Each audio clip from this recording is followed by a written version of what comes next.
guys, welcome to Monday Night Live in Lexington.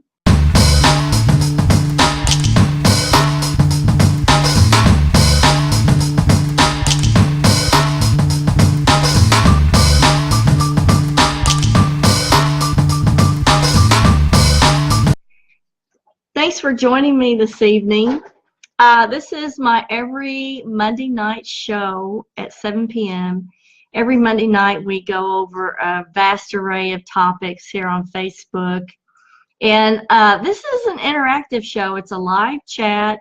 And so I want you to feel free to join in the chat, give your opinion on stuff. If you want to ask a question, just put it in the comment section. Hey to Instagram over here. The comments are so small on Instagram, I won't be able to see those, but I'm glad that you guys are joining me this evening. And also on my Facebook pages, if you've tuned into the professional page, Kathryn Kauffman, Psychic Medium, I won't be able to see your comments because the ones that I'm looking at are all on my personal page here. So let me do a couple of quick shout outs while everybody's getting their notifications that the show has started. Hey to Samantha Taylor, Charles Biggs, and Teresa Pickup, Shelly Holdenbrock and Teresa Roughton, Anthony, Chastity, Randy, and Emily. Hey you guys, thanks for joining me this evening. It's a wonderful Monday, you guys. Any time that we can get up and enjoy the day and breathe and eat and meet people and give our message to the world is a great day. Great day, great day. Hey to George McKinney also. I want to go over a couple of things before we get started on our material, and this has to do with 2018. Okay, 2018. I'm starting a couple of things you may want to know about. 2018, I'm starting what I'm calling the Ambassador Program. And I noticed over the last couple of years, a lot of people are sharing my posts. And they share my posts on a regular basis. And so I kind of feel like they're sort of my ambassadors, and I'd like to recognize them, give them some special treats and some special attention. And so what I'm going to do for 2018, the first 2 months, I'm going to look at the people who consistently every week share my content on Facebook or Instagram. Okay, if you do that, I'm going to make a note of who you are. And then I'm going to put you in a special Facebook group, okay? And that's going to be the Ambassador group.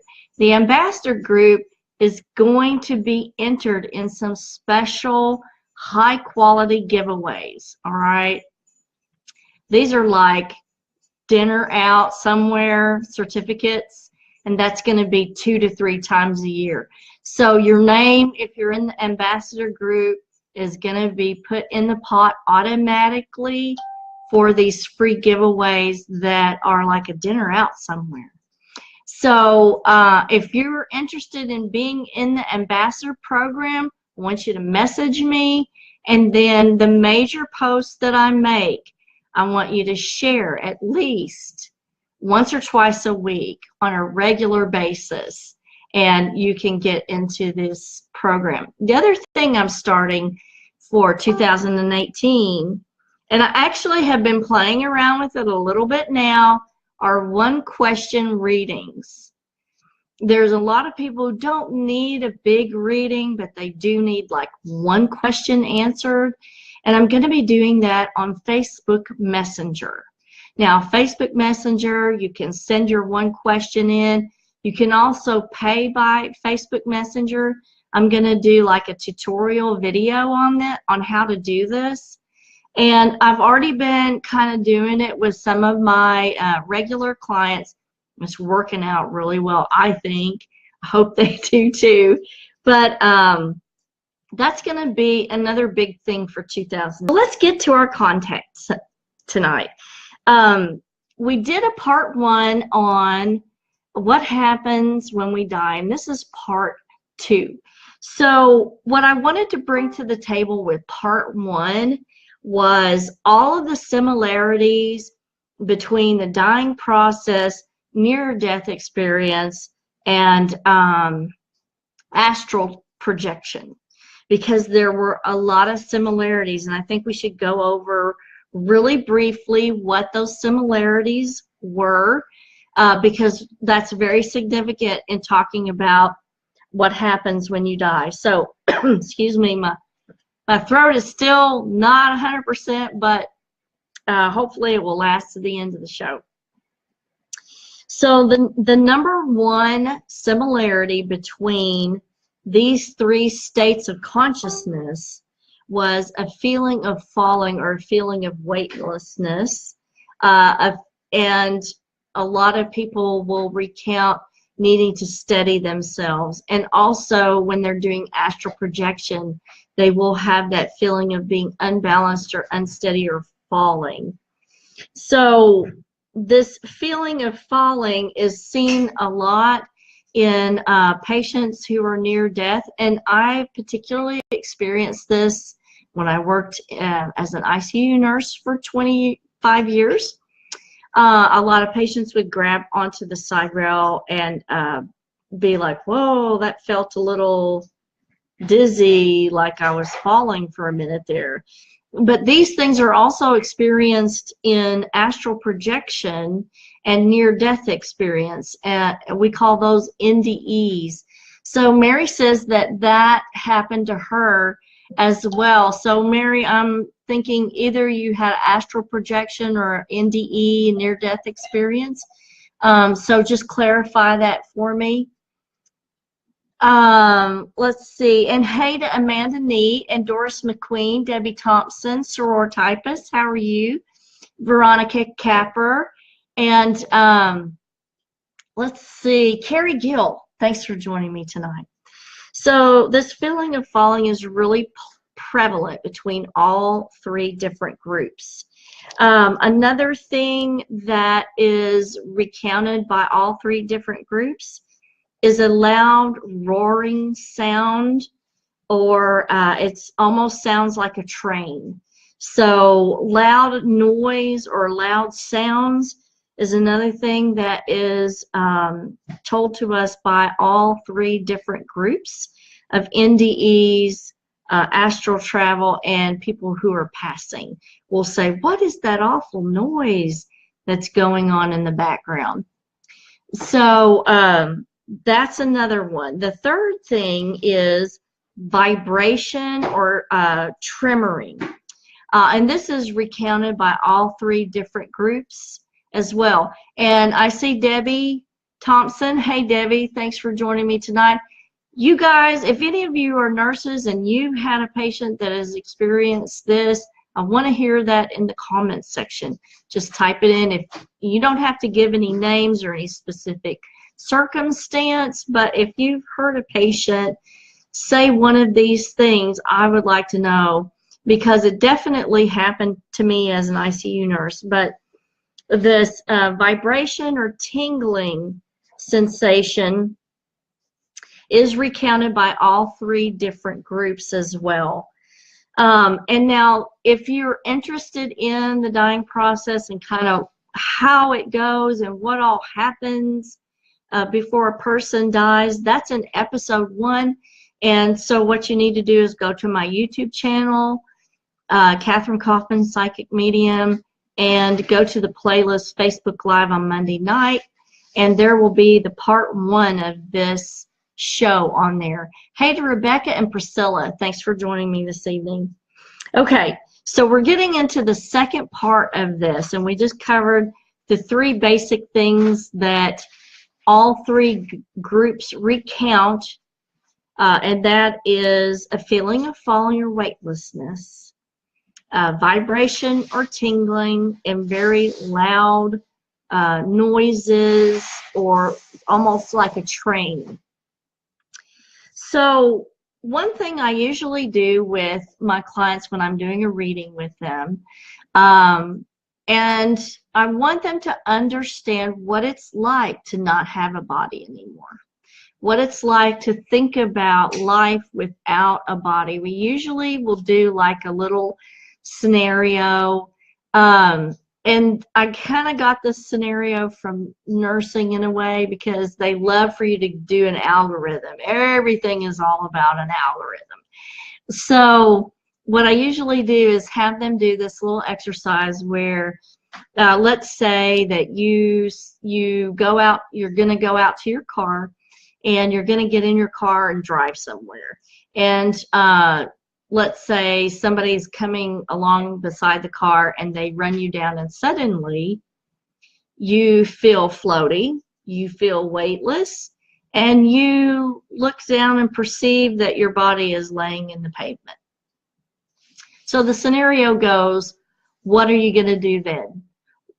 What is your action at that point? Now I want you to really think about this for a minute.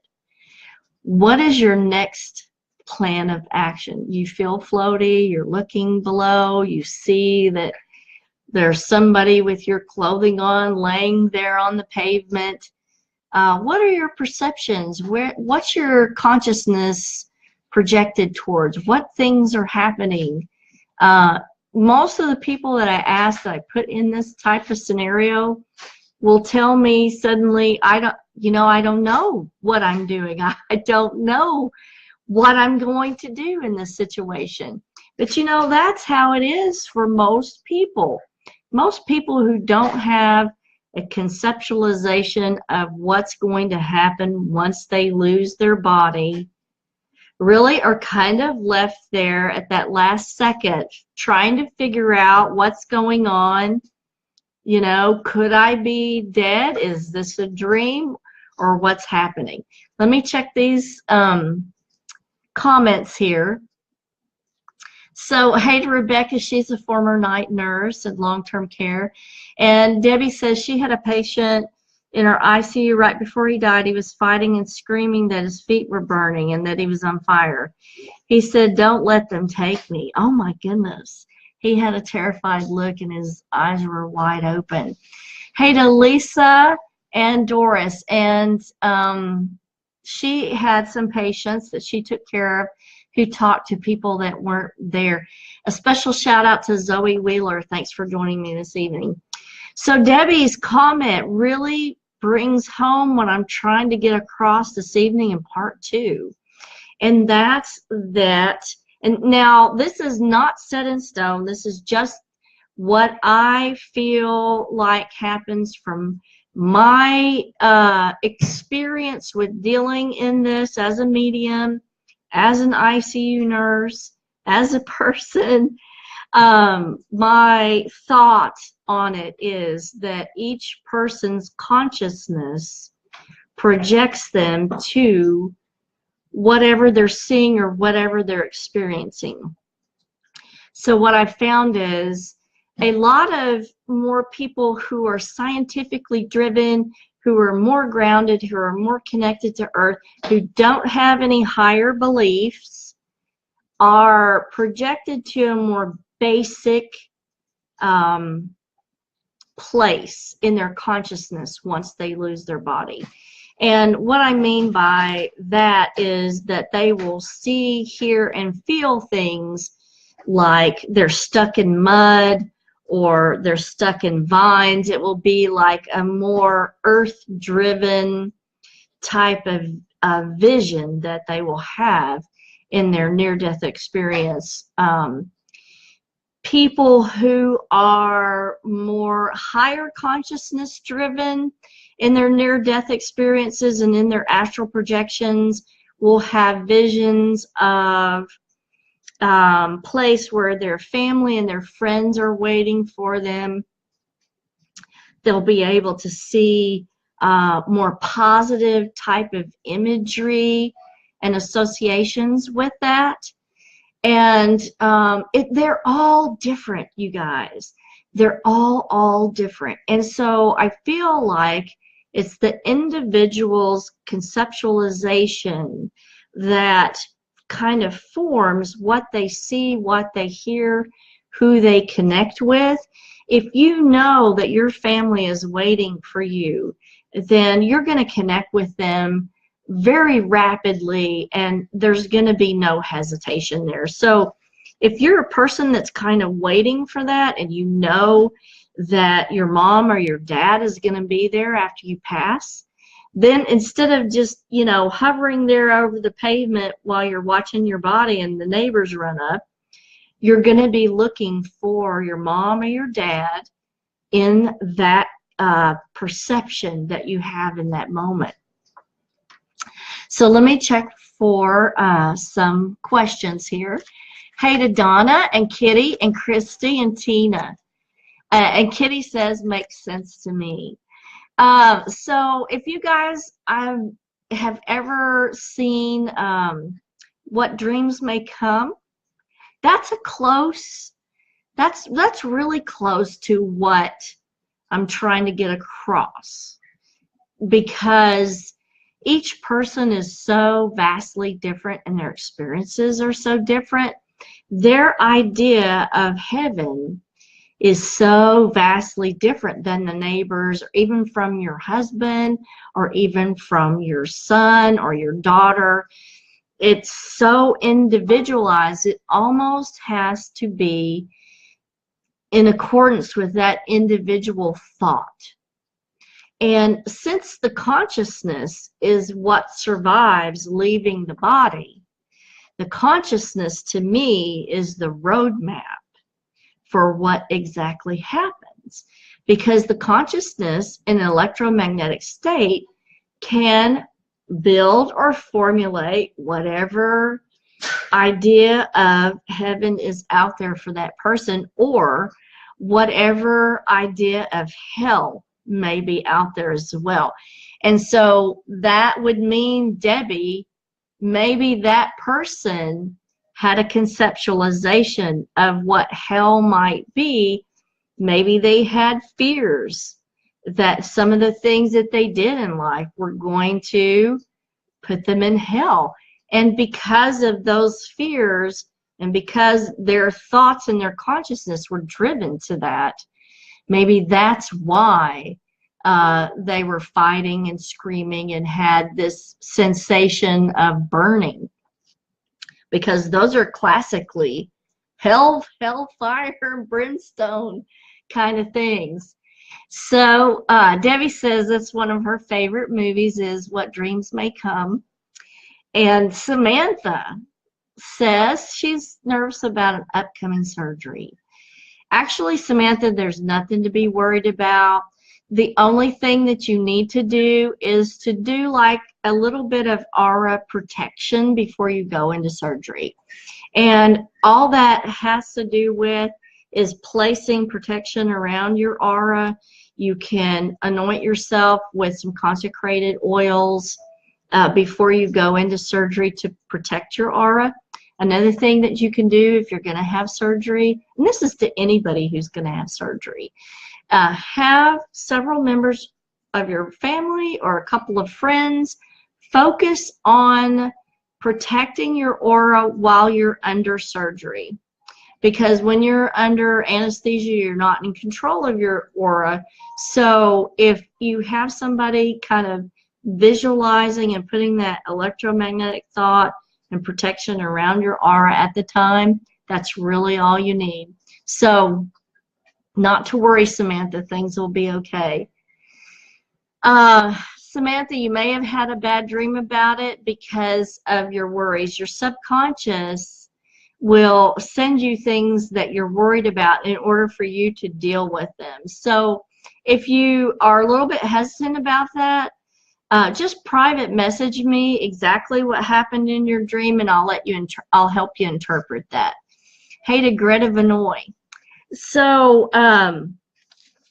your consciousness, I believe, kind of formulates that path for you to go down. I kind of equate it to Star Trek. If you guys remember on Star Trek, the holodeck, when they would go and have a little holiday or a day off on the holodeck, it's sort of like that. I mean, you know, it's not physical and tactile, but to the mind and to the consciousness is very real, and it does, you know, have that fulfillment that each person needs.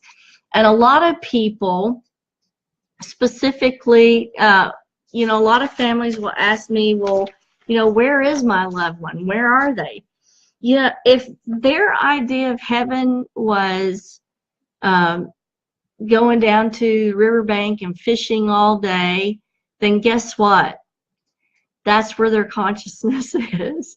If they were most happy just being with the family and participating in everyday events, then guess what? That's where they're going to be. They're going to be hanging out with you, watching you try to make bread, or watching you work during the day, or just watching you spend time with your family. Because I would say the majority of people just want to hang out and still be involved with their family's daily life, which, hey, this can upset a lot of people because, you know, they're of the thought that these people have passed on. They should be crossed over. They should be in heaven. But what if that person's idea of heaven is just being with you? You know, if you were to send them on to the Golden Gates and sunshine and happiness, are they really going to be happy? No, because they're not with you. So the consciousness and that feeling and that love is what projects that person to that point, or to that area in that fourth dimension that they need to be at to be happy. So let's see. Debbie says she agrees with the explanation on what he was experiencing. It made an impression on the staff that night. Gosh, I bet it did. Wow. Some heaviness laid on us, and we went in, held his hand, and talked with him, tried to reassure him, and provided prayer. And you know what? That's really all you can do, because that person has to deal with what their perceptions are and what they, you know, may have done. We don't know what they may or may have not done, and it's not for us. And so that's why it's really, really important for you as a person, as a spirit in a physical body. It's up to you to formulate in your mind the best possible outcome that you can visualize and conceptualize before you're standing there over your body going, whoops, am I dead? So do it now. Get in your mind exactly what you want to see happen, exactly where you want to end up, exactly who you want to be with, because it is so very important. Hey, to Lisa Mullins. So if any of you guys have any questions, just let me know. One of the things that I wanted to say about this is that, and I mentioned it before, is every single person's existence is going to be different. So you can't really go by one particular outcome. It's just like a fingerprint. Every person's, you know, life is different. Their experiences are different. Their idea of what they want to see happen in the afterlife is different. There's so many accounts of people who've passed on, and the things that they've told other people sitting at the bedside. And there's no two accounts that are the same. And that's what I want to get across this evening. There's no two accounts that are the same. So anything that you want to see happen, or that you wish that would happen, is possible. It's possible. Okay. Now, my suggestion to get ready for the afterlife is to do astral travel.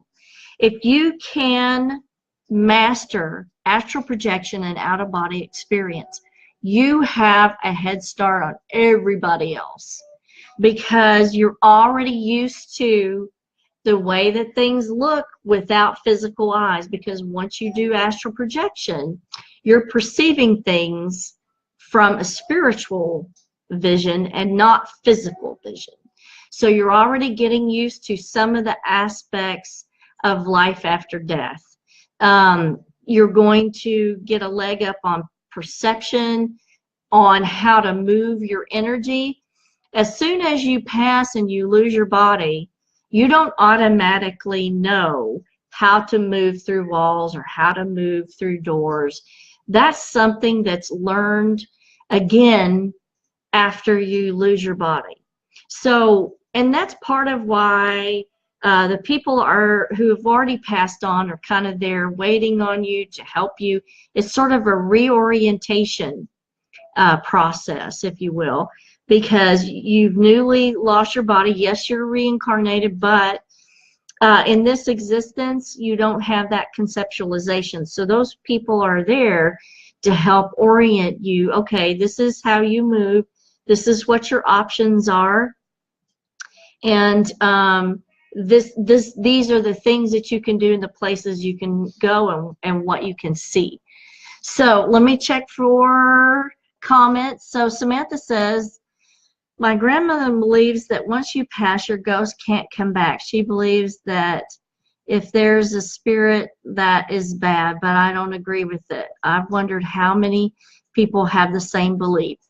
A lot, Samantha, have that same belief, and it's a fear-based belief, but it's what they believe. And I have a lot of negative comments sometimes on my Facebook page that will say, oh, you're a fraud or you're a fake and this and that. And I don't pay any attention to that because, I mean, yeah, it does hurt my feelings at first. But what I have to realize is that each spirit progresses and learns at their own pace, at their whatever they're comfortable with.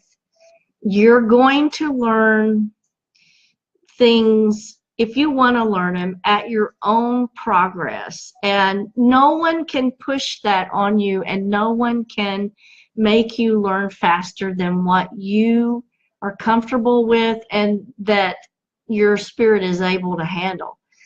There's a lot of people that aren't able to handle this information, and they're not ready to progress.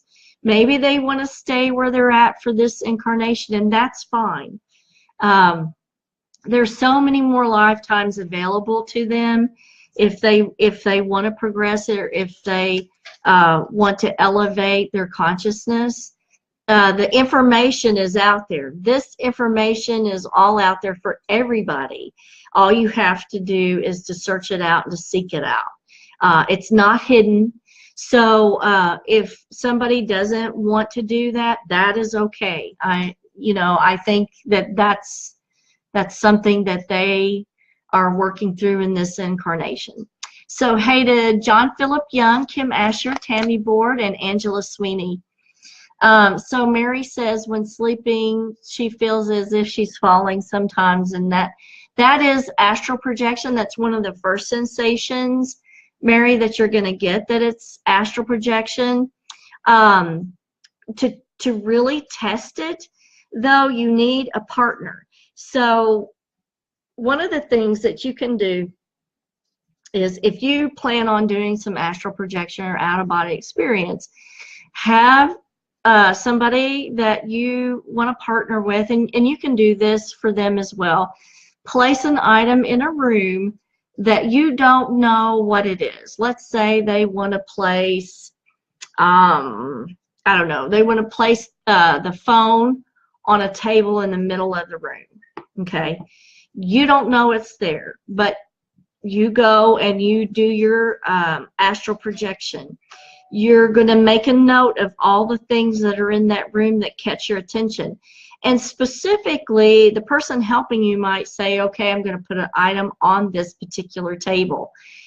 To test astral projection, you have to project to that spot and then look and see exactly what you perceive on the table.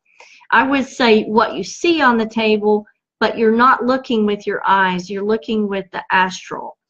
So it's a perception, it's not really seeing. But if you can describe, well, there's a rectangular object that's black in color on the table, that's a hit. That's spot on.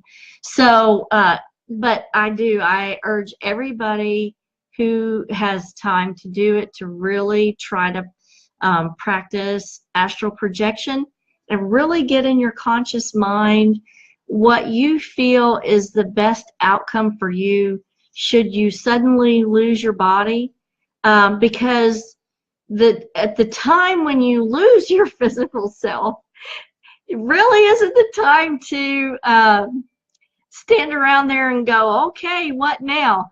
A lot of people who end up back at their home, you know, in hauntings and stuff, is simply because when you get hurt, when you get scared, when you don't know what to do, where do you go? Home. And so then you're at home wondering, okay, now what? So, and because of the fear, you're not able to connect with those spirits that are around you from the family or from friends who've passed on that are there to help you. So get it in your conscious mind. Should you lose your body, you know exactly where you want to go. You know exactly who's going to step out of that light to help you and to tell you what you can do. So let me do a couple more shout outs here. Hey to John, Tom Driver, and Tasha Mathis. Thanks for joining me this evening. We are definitely at the end of our half an hour, though, and we need to ask David, what's for dinner, David? It's a pizza night. It's pizza night, but it's different. But it's different. It's different. Oui. Is it different? It's different. It's not a regular pizza. We have to tout this thing that we found here lately, and this is a Trader Joe. I don't tell everything else. This is a Trader Joe product, and I promise you, I'm not being paid by Trader Joe's at all. Oh God, no, trust me. But go ahead and tell them It's a about French style flatbread. It's simple. It's got Emmental and Parmesan cheeses and mushrooms, and it's going to be it. We'll have some salad with it and a bit of wine. Yeah, that sounds good. So anytime you feel like a pizza, but you don't want a regular pizza, they've got a whole array of really cool, different kind of pizzas in the frozen section over at Trader Joe's. And this is something you can just pop into the oven, and it's sort of like a little gourmet type of pizza thing. Well, I'm getting ready to pop it right Yeah. A couple other things I want to tell you about. These are going to be future shows. Now, tomorrow I'm going to post the Monday Night Live in Lexington Christmas schedule because I think we're going to miss one show. But future shows for 2018 are going to be Reincarnation. This is a good one. I think this one will follow up this particular episode really well. I want to do a show on grounding because we talk about grounding a lot, but do we really know what it is about or why? Why do we need to do it? And then something else that is really cool is, oh, here's David with the wine for the evening. We'll be grounding with some bowl. Pinot Noir. Sounds good. The other thing I want to bring up is, can a structure or a building have a spirit? What do you think? Now, this two-part series on what happens after you die was a request from one of my clients. So, and I want to give you guys the opportunity too. If there's something that you want to see on this show and you want us to delve into it, message me on Facebook, ask me to do a show on it. I have a whole year of calendar content, but if there's something you really want to see, I'll bump one of the other shows off of it and we'll do your show. Also, if you want to come on the show with me and do a talk, we can do that as well. So just message me if you have something you're really passionate about or some kind of new business that you're starting. Let's give it a shout out here. So as always, kisses from Kentucky, and I will see you next Monday night for another episode of Monday Night Live in Lexington. Bye, you guys.